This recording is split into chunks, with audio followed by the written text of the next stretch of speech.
At 8:47 that morning, a faded 1970 8 John Deere 4020 rolled into the gravel parking lot of the Iowa Agricultural Suppliers Summit just as a black SUV came to a stop near the front entrance. I stepped out first. My name is Linnea Vance, CEO of Vance Foods, and I was used to people moving out of my way when I arrived somewhere.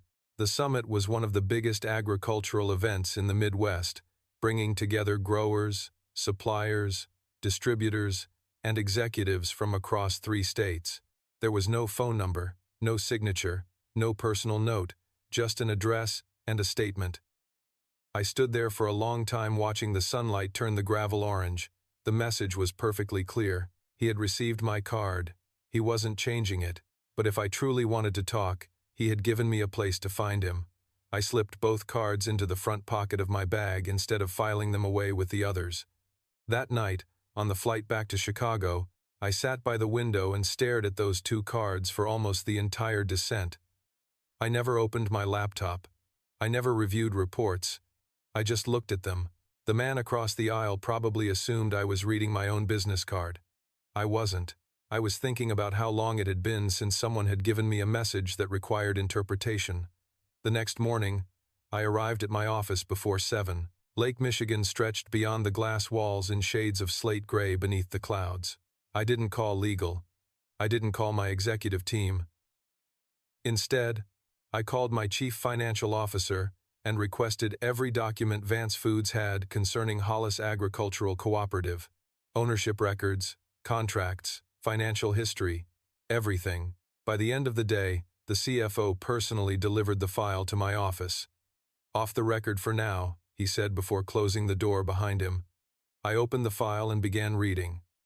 Garrett Hollis, age 41, Wharton MBA, class of 2009, former mergers and acquisitions executive at Cargill.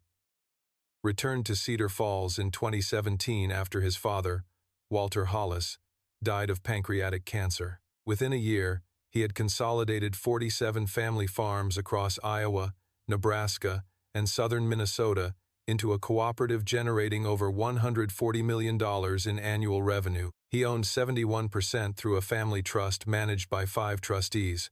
He drew no salary as chairman. The supply agreement between Hollis Agricultural Cooperative and Vance Foods had been personally negotiated and signed by my father, Charles Vance, in June of 2018. I read that page twice. Then I turned the page and found something else.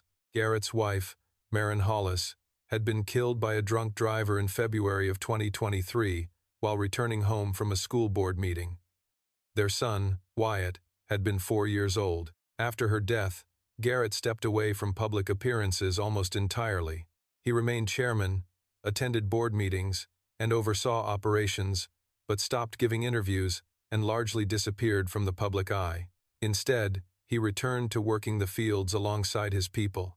I leaned back slowly in my chair. My father had died that same month, 11 days after Maren Hollis, and somehow, in all the years of transition meetings and business discussions before his death, he had never once mentioned Garrett Hollis to me, not once.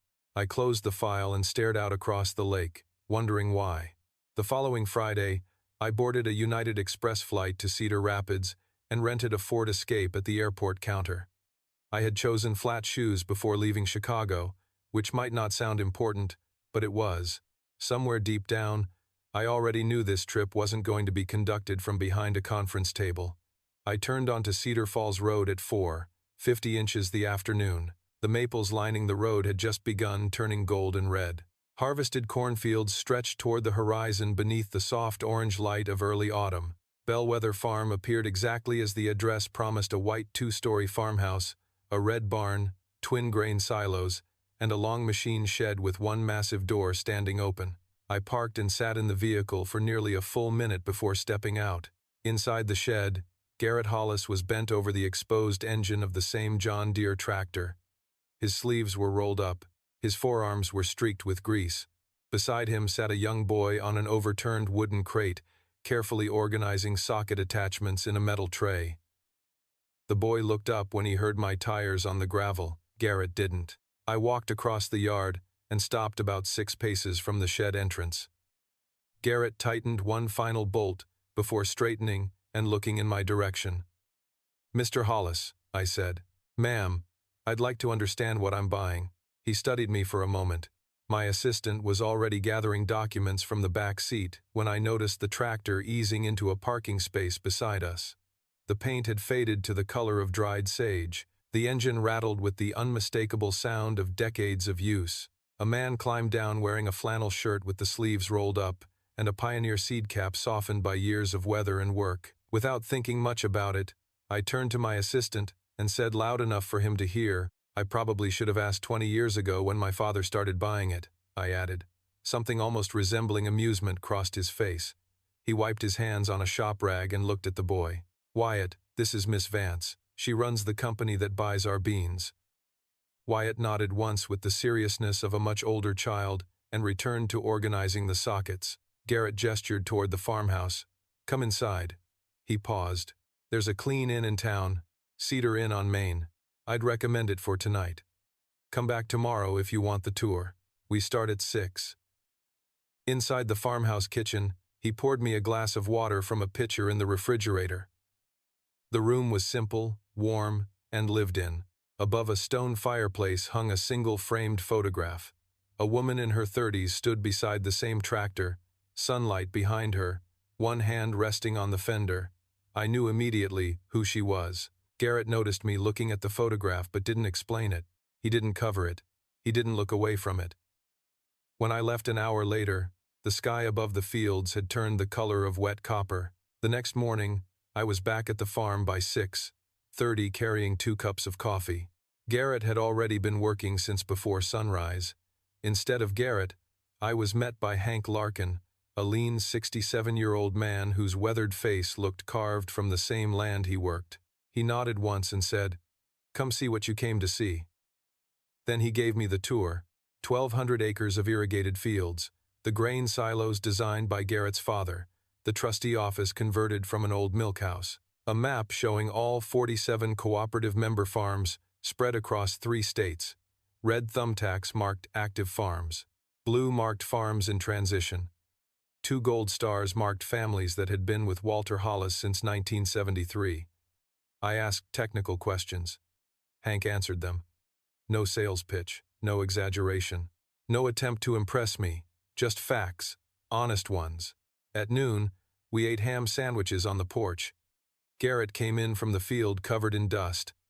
Wyatt sat at the kitchen table doing arithmetic homework despite it being Saturday. Nobody had told him to do it. He simply opened his workbook and got started. That detail stayed with me longer than I expected.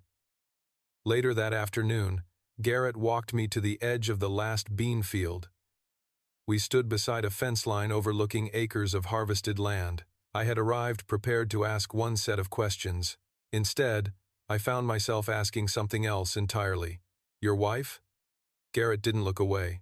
"Drunk driver. Interstate 380. 2:14 in the morning." His voice remained steady. "She was coming home from a Waterloo school board meeting. Wyatt was 4. I stared across the field. "My father died the same month." Garrett turned toward me for the first time all day. "I know." "You do?"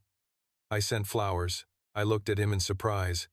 "You probably never saw the card." I hadn't. We stood in silence after that. A hawk circled high above the fields, riding a current of warm air. Neither of us felt the need to fill the silence. At 5 o'clock, Garrett allowed Wyatt to drive the tractor during the final pass through the field. I climbed onto the rear platform and held onto a steel bar while the tractor moved slowly across the bean stubble.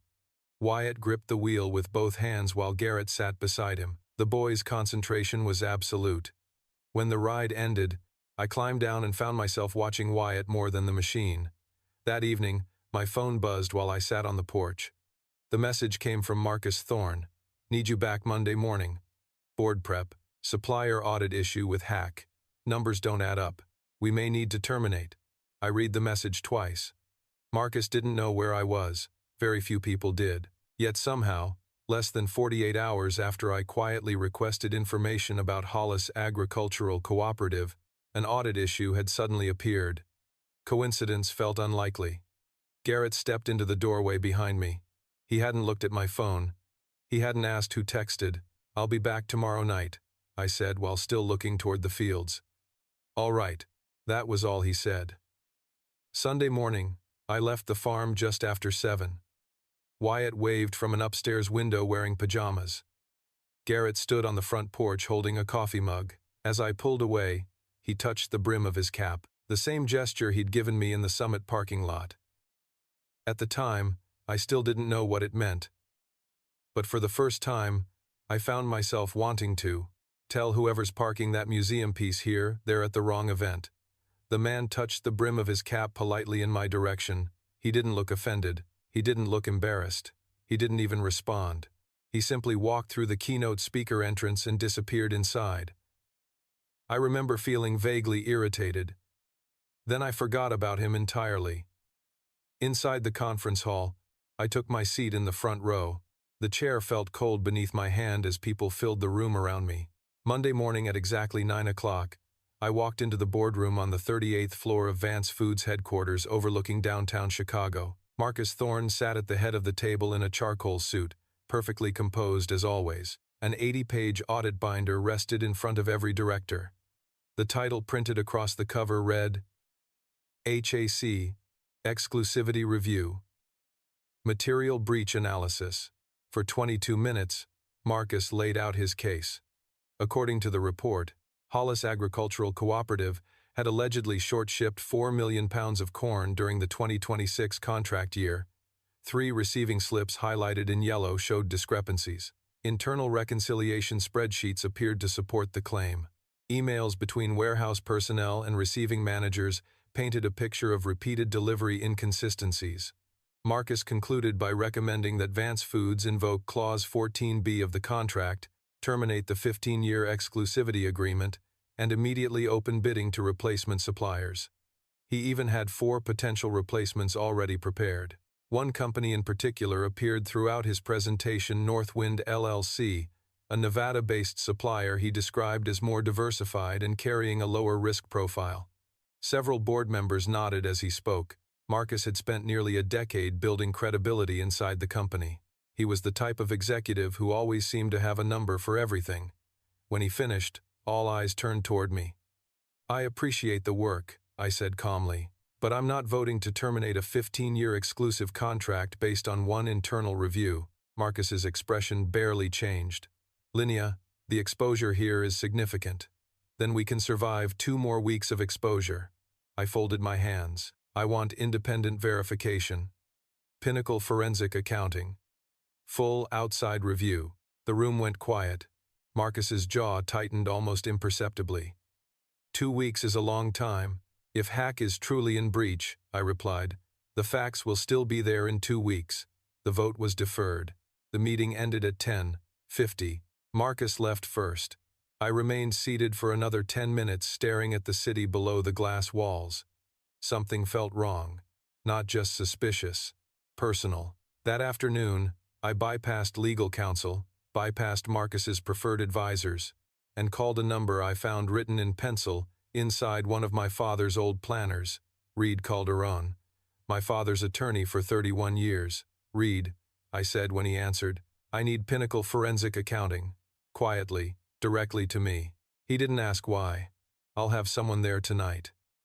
That evening, just after 8, I stood in my apartment, overlooking the river, and called Garrett Hollis. He answered on the second ring. I heard the faint sound of dishes being placed into a sink. Wyatt was probably already asleep. "Garrett." "Linnea, I need to ask you one question." "All right. Did you short us 4 million pounds of corn last year?" There was a pause. 4 seconds.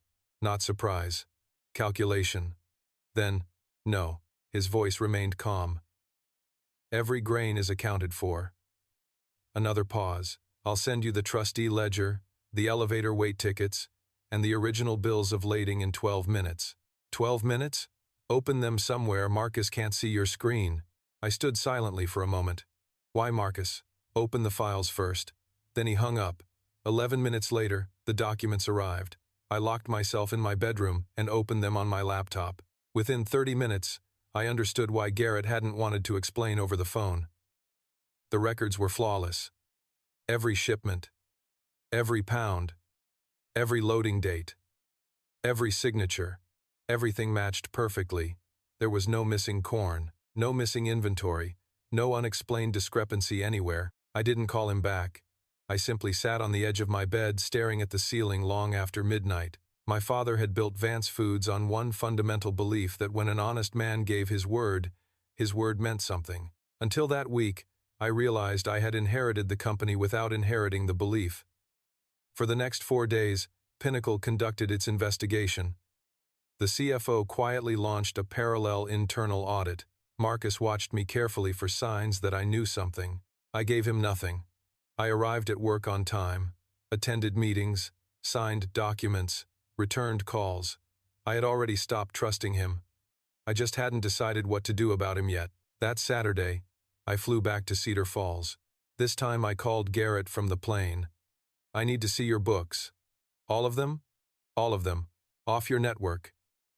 "They'll be ready." I arrived at Bellwether Farm just before noon. Garrett had already cleared the kitchen table. Farmers shook hands. Regional buyers compared notes. Students from Iowa State moved through the aisles refilling coffee stations. The room buzzed with energy while I sat quietly reviewing my schedule.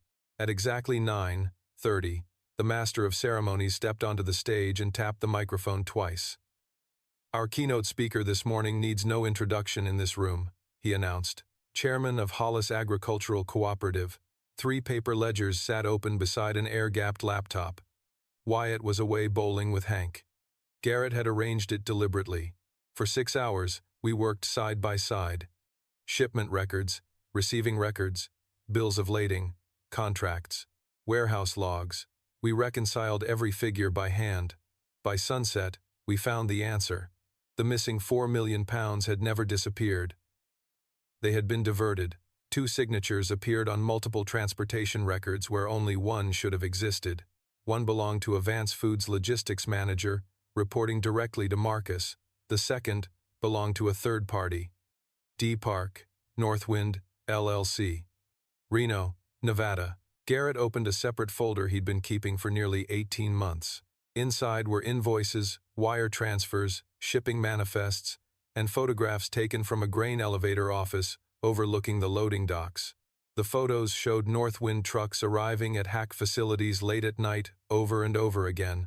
August 2024. November 2024. February 2025. May 2025. "They buy surplus from us 22% below market," Garrett explained, "then resell it to Vance Foods 11% above market." I stared at the photographs. "And the difference? Goes somewhere." He looked directly at me. I reported it twice. "To whom?" "Marcus." Silence settled across the kitchen. Both reports disappeared. I set my coffee cup down carefully because suddenly my hands didn't feel steady anymore. By 6 o'clock, darkness had settled outside. We were nowhere near finished. Garrett didn't ask whether I wanted to stay. He simply said, "There's a guest room downstairs. Clean sheets. Lock on the door. Wyatt will be back around 9. I looked at him for a long moment. Then I nodded. The reservation I'd made at the Cedar Inn remained unused that night. It wasn't an accident. It was a choice. And deep down, I knew something important had changed. I didn't fall asleep until nearly 1 in the morning. The guest room was simple and quiet, the kind of room that had been used by family long before it was ever offered to visitors. On the small bedside table sat an old paperback copy of Wendell Berry's Times, The Unsettling of America. A faded movie ticket from 2019 served as a bookmark. I picked it up and looked at it for a while without opening the book. For reasons I couldn't explain, I found myself wondering whether it had belonged to Garrett or Marin, wondering what kind of evening they'd had, wondering what life had looked like before grief arrived and changed everything. Down the hall, Wyatt returned with Hank just after 9. I heard the front door open, shoes come off near the entrance, quiet footsteps crossing the floor, then the creak of stairs. By 9:20, the entire house had settled into silence. Old houses have a way of doing that. They seem to remember their own weight after everyone has stopped moving. The next morning, I was awake before sunrise. By 6:40, I stood inside the machine shed holding a cup of coffee. Hank was already there waiting. Somehow that didn't surprise me. He placed a small cedar box on the workbench between us. One corner was chipped. The wood had darkened with age to the color of old honey. "Your father's," he said. I stared at him, then I opened it. Inside were 11 original Northwind invoices, wire transfer confirmations, shipping manifests marked with pencil notes, 14 photographs documenting nighttime loading activity stretching back years, and beneath them all sat a sealed envelope made of heavy cream-colored paper. The wax seal bore my father's initials, C.V. My name was written on the front in his handwriting, Linnea. "When she finds her way here," I looked up at Hank. "What is this?" He leaned against the workbench. "Your father came out here himself in March of 2022. My throat tightened immediately. He told me he'd seen patterns inside the company he couldn't explain. Said he couldn't move on them directly. Marcus had already built too many allies, and your father knew his health wasn't what it used to be." Hank nodded toward the envelope. "He asked me to keep collecting evidence from our side and wait." "Wait for what?" "For you." The shed seemed suddenly quieter. "He said not to say a word unless you came to hack and asked the kind of question only an honest person would ask." Hank's expression softened slightly. "Yesterday, you asked Garrett if he stole from you." I looked down at the envelope in my hands. "And that was the question?" "That was the question." My fingers trembled as I broke the seal. Inside were 3 pages written entirely in my father's handwriting. I read every word. Then I read them again.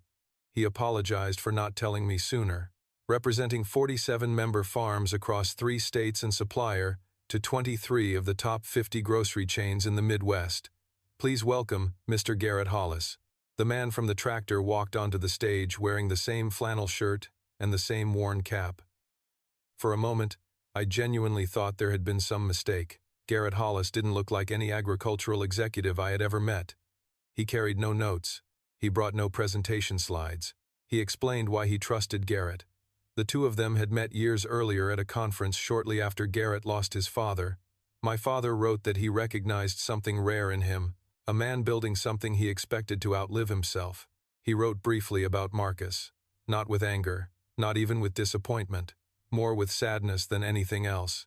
Then he wrote about me. He said that if I was reading the letter, it meant I had found the truth on my own, that no one could have given it to me because I would have needed to earn it for myself. He told me not to be too harsh on Marcus when the truth came out. "He is small," my father wrote. "The 47 farm families are not. Protect them first." The last line simply read, "Love, Dad." I lowered the letter slowly. For the first time, since arriving at Bellwether Farm, my composure cracked. I didn't cry, but my hands shook enough that Hank quietly steadied my coffee cup before it tipped over. A moment later, I noticed Garrett standing at the open shed door. He must have arrived while I was reading. He saw the box immediately, saw the letter, then stopped. He didn't interrupt, didn't ask questions, didn't come closer. He simply sat on the edge of the doorway and waited. After a long time, I looked up. Our eyes met. I gave him the smallest nod imaginable. He returned it with one of his own. Somehow, nothing else needed to be said.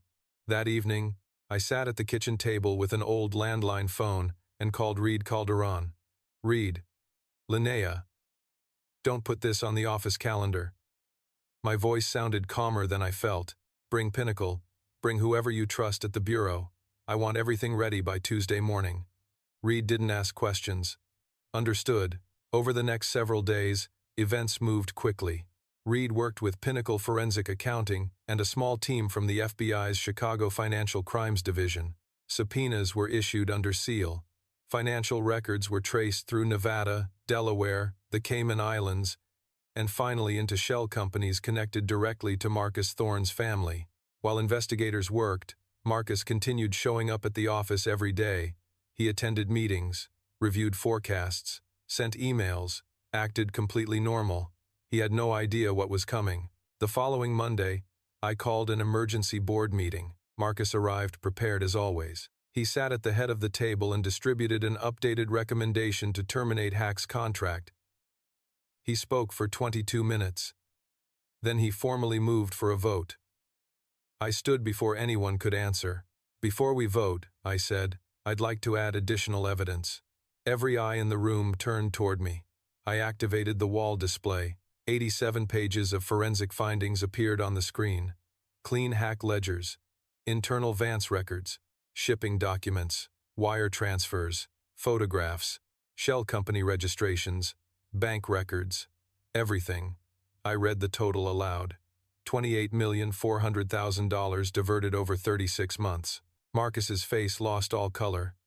These are forgeries, he said immediately. Hollis has motive. Does he? I asked quietly. Then I sent a single text message. One word. Now. The boardroom door opened less than 30 seconds later. Garrett Hollis walked inside. He wore a clean gray flannel shirt. No cap, no suit, no attempt to look like anything other than who he was. He carried a thin folder beneath one arm. Without looking at Marcus, he crossed the room and placed the folder in front of board chair Margaret Ellis. That contains certified copies of everything Charles Vance left behind, he said. Original invoices, original photographs, original correspondence. He paused. Your former chairman was my friend. He asked us to wait until his daughter found the truth herself. We waited. Then he sat quietly in an empty chair against the wall. Margaret opened the folder and began reading. Marcus stood. This is ridiculous. Nobody answered. He took a step toward the door. Outside, waiting in the elevator vestibule, stood Reed Calderon, Special Agent Diane Voss, 2 additional federal agents, and a signed warrant. Marcus never made it to the elevator. By noon, he had been suspended unanimously. By 1 o'clock, federal charges were already in motion. At 11:15, after the room finally emptied, I stepped into the hallway overlooking Chicago and leaned against the glass. Garrett followed a minute later and stopped beside me. Neither of us spoke immediately. Finally, I asked the question that had been haunting me since reading my father's letter. Why didn't he tell me he was afraid? Garrett looked out over the city. Because he didn't want fear to be your inheritance. My throat tightened. He wanted the company to be. For a long moment, he stood at the podium and spoke for only 8 minutes. He talked about the drought of 2022. He talked about a family in Pottawatomie County that had lost nearly an entire corn harvest but managed to save their dairy herd because neighboring farmers hauled water to them for 41 straight days.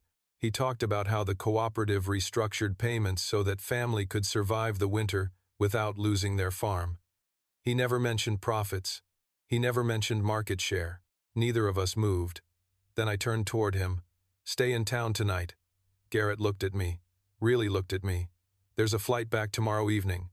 I know. A faint smile appeared at the corner of his mouth. Then I'll be on it. 2 weeks later, the SEC filing became public. By Thursday morning, every major financial publication in the country was running some version of the same story. Marcus Thorne had been placed on indefinite leave, pending federal investigation. The indictment followed shortly afterward. Wire fraud, embezzlement, money laundering. Bail was set at $2 million with travel restrictions limited to Illinois. Northwind's assets were frozen. Vance Foods released a brief statement acknowledging the investigation and declined further comment. I declined every interview request personally. The stock dropped 4% after the announcement and recovered within 9 trading days. Wall Street moved on quickly. Real people rarely had that luxury. On Friday afternoon, I flew back to Cedar Rapids. This trip wasn't scheduled. It wasn't connected to a board meeting or contract negotiation. It wasn't business. For the first time in years, I traveled somewhere simply because I wanted to be there. When I pulled into Bellwether Farm, Garrett was repairing the western fence line along the last bean field. Before I could even step out of the car, Wyatt came running toward me carrying a paper cup of lemonade. The cup sloshed dangerously with every step. "Too much sugar," he announced proudly before handing it over. "Hank's recipe." I accepted the cup. "Thank you." He looked up at me thoughtfully. "Hello, Miss Linnea." Then he paused. I could practically see him thinking. "Hello, Lynn." Garrett stood about 20 feet away watching the entire exchange. He didn't correct him. Neither did I. Wyatt nodded to himself as if he had solved an important problem and ran off toward the porch looking for a cat he was convinced lived somewhere under it. I sat on the porch steps for nearly 3 hours doing absolutely nothing. No phone calls, no meetings, no decisions, just sitting. Garrett finished repairing the fence line and eventually joined me. He sat down beside me, leaving enough space to be respectful but not enough to feel distant. The wind shifted across the fields, carrying yellow maple leaves through the yard. After a while, Garrett disappeared inside the house and returned carrying a gray flannel shirt. Without saying anything, he placed it on the chair beside me. He didn't drape it over my shoulders. He didn't ask whether I was cold. He simply left it there and sat back down. 4 minutes later, I picked it up and put it on. He pretended not to notice. We never discussed Marcus. We never discussed investigations or indictments or federal agents. Instead, Garrett told me the story of the tractor. His grandfather had bought it during the first year of his marriage and spent 11 years paying it off. His father learned to drive it at 9 years old. Garrett learned at 7. Wyatt had successfully managed the clutch by himself for the first time the previous summer, while Garrett kept one hand close to the wheel. At 7 o'clock, Wyatt returned and climbed between us on the porch swing. Within minutes, he was asleep leaning against his father's arm.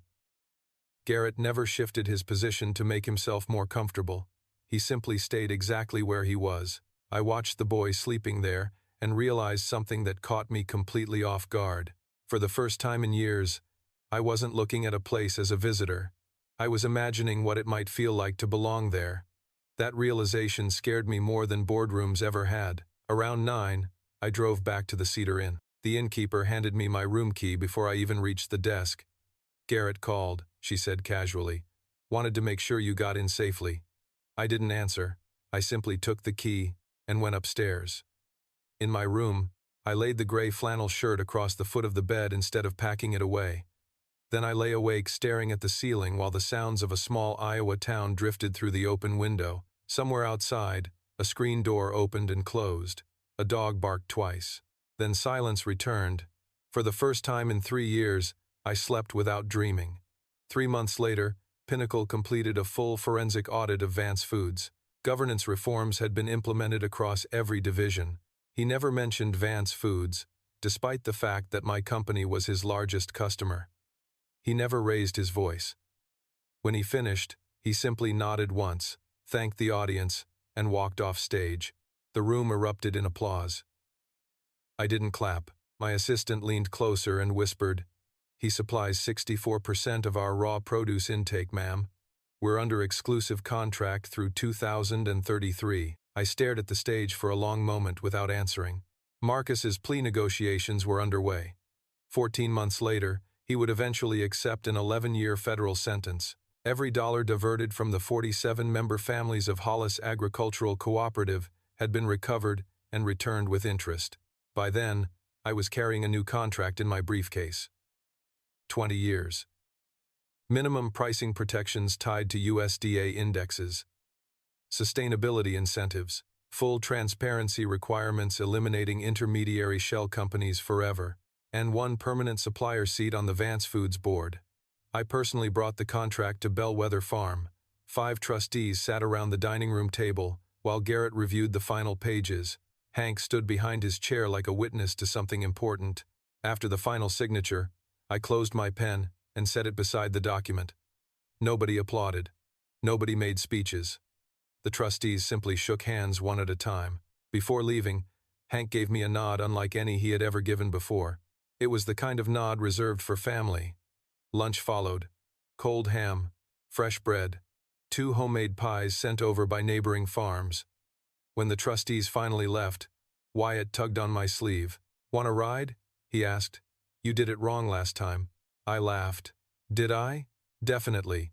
He pointed toward the machine shed. "I'll show you how to hold on." Garrett didn't interfere. Together we walked to the old John Deere. Wyatt climbed onto his father's lap while I stepped onto the rear platform. My hand settled on the faded green fender, where generations of hands had worn the paint away to bare metal. Garrett's hand rested only a couple of inches away. Neither of us moved. Wyatt certainly didn't notice. The tractor rolled slowly out into the harvested field. We made one slow circle around the property. 14 minutes. Nobody spoke. Somehow it felt perfect. When we returned, Wyatt jumped down first and offered me a fist bump with all the seriousness of a business executive closing a deal. I returned it. Then he ran off to find Hank. Garrett covered the tractor with its canvas tarp, moving with the practiced rhythm of someone who had done it hundreds of times. Without looking directly at me, he said, "Stay for the weekend if you can." My answer came immediately. "I can." He nodded once. That was all, but it was enough. A year later, I stood in the exact same gravel parking lot where I had first mocked a faded green tractor. The Iowa Agricultural Suppliers Summit had returned, and this time the organizers had insisted I deliver the opening keynote. The black SUV was still there. My assistant was still carrying too many folders. The difference was that I no longer stepped out believing the most important people arrived in the most expensive vehicles. Across the lot, the old John Deere 4020 rolled into its usual spot. The paint was still faded. The engine still rattled. Wyatt was sitting beside Garrett on the seat, grinning as though he personally owned the entire state of Iowa. Maybe, in his own way, he did. When they climbed down, Wyatt ran ahead and stopped in front of me.